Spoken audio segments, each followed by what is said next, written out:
Removal of subsidy on electricity, stiff penalty on power theft and a reduction in tariffs are among the recommendations made by the federal government and the Labour Technical Committee on Electricity Tariff. The panel, which was raised more than 5 months ago to appraise the nation's power sector, however, asked the government to delay the subsidy withdrawal till December this year.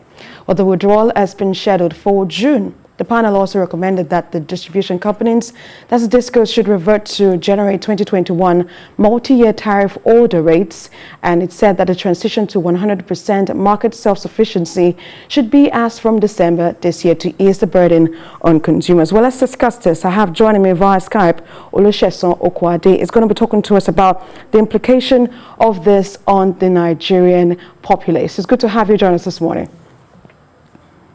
Good morning, Sarah. It's my pleasure to be here.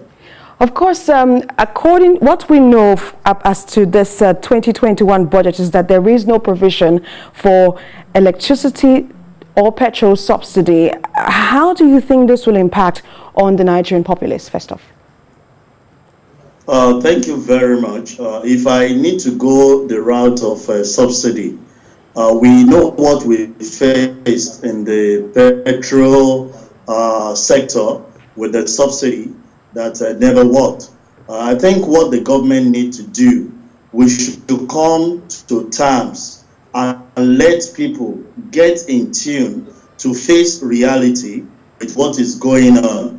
Because this subsidy will start and we may not be able to sustain it over time. And when people have enjoyed this and they, at a point in time, the reality is done on them, it might be pretty difficult to revert back to status quo.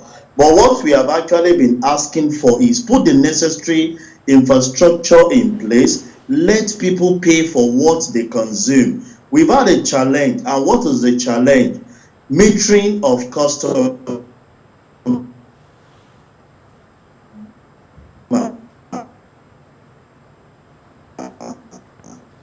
We seem to be having some technical issues there. I don't know if we have him back. Sheson, if you can hear me. Of course, the talk about subsidy is not new, but the reality, although familiar, is getting unbearable for a lot of persons. What do we stand to gain? I understand that that's what you're talking about.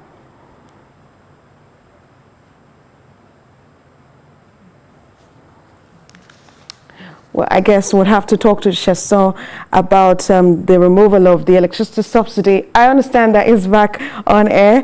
Okay, so Sheson, tell us what we stand to gain. Of course, the talk about subsidy is not something new. We've always heard this over the years. But the reality, although familiar, is seemingly unbearable for a lot of Nigerians. What do we stand to gain, really? Yeah, if you know the route that we've gone with subsidy on petroleum, we know it's not been favorable to the masses. And that is why we have asked the government, one way or the other, to let the masses face the reality. The first step that we expect them to take is the area of metering the customer in such a way that when you are metered, if every individual can manage what they consume, because you see the implication of that is that if you are managing what you have compared to this estimated billing where people just on their light indiscriminately, you are going to expand the lifespan of the transformer because you are not overburdening it.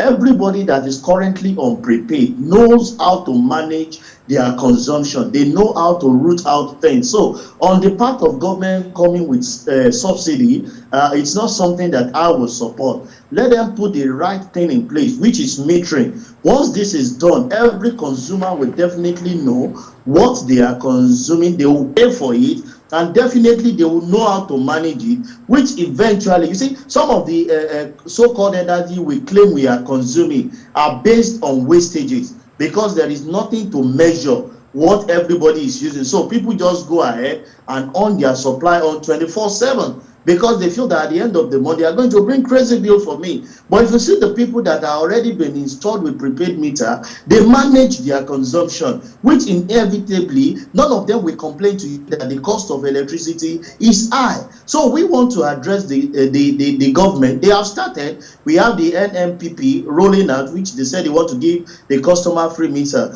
They should look for a way to close the gap of the area of metering. And I can assure you, nobody will complain on the high cost cost of electricity, because we all need it. And if you have 24-hour supply, the cost of alternative is expensive. So we don't need subsidy, but we need the basic infrastructure to be put in place, meter all customer, and let everybody know what they are consuming, and they will pay for it. So you're saying that the right pricing for power will help attract the needed investments in the sector? Of course, when that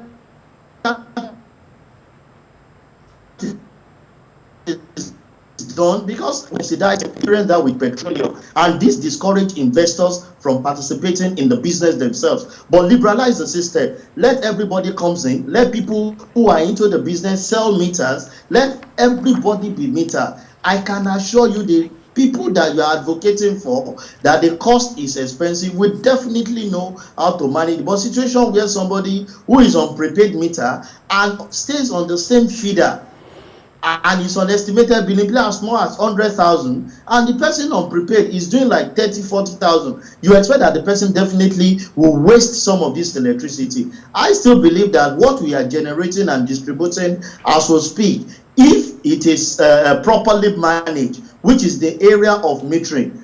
You see, some people that have prepaid, Sarah, now go to the extent of scheduling when they on their freezers, scheduling when they on their light. Some will tell you that they will not even on their security light until they feel that those are out there, and that is part of the wastages we are looking at, as that what we are generating is not sufficient. Let them do the right thing by giving us meters, everybody to have. Of course, Olusegun Okwade, thank you so much for sharing your thoughts on TVC Breakfast.